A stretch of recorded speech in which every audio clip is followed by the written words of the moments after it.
پی آئی کی پرائیویٹائزیشن کریں گے یا نہیں کریں گے؟ نہیں، ہم بالکل نہیں کریں گے. ہم نے اس کا پورا پلان بنایا ہوا ہے کہ جو بڑے بڑے 5 کارپوریشنز ہیں ان کو ہم نے کرنا کیا ہے کہ ان کو ایک ہولڈنگ کمپنی میں لے آئیں گے. یہ ہم نے بڑا پورا اس کا انشاءاللہ اسد عمر اس کو بیان کریں گے پوری طرح.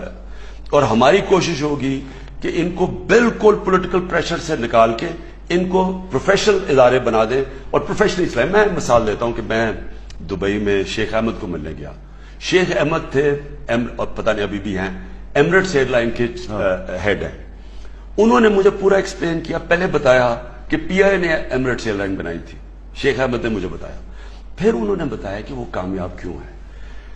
جو بھی گورنمنٹ ہے انہوں نے نیچے ایک پورا پروفیشنل چیف ایگزیکٹو لگا کے پوری پروفیشنل ایئر لائن ہے. کوئی کسی قسم کی سیاسی مداخلت نہیں ہے. میرٹ پر بڑھتی ہے. دنیا میں جدھر سے بھی وہ ایکسپرٹیز لے آتے ہیں میرٹ پہ. وہ کہاں سے کہاں پہنچ گئی ہے. پی آئی اے تو دنیا کی ٹاپ ایئر لائن مانی جاتی تھی, صرف اور صرف پولیٹیسائزیشن کی وجہ سے تباہ ہوئی.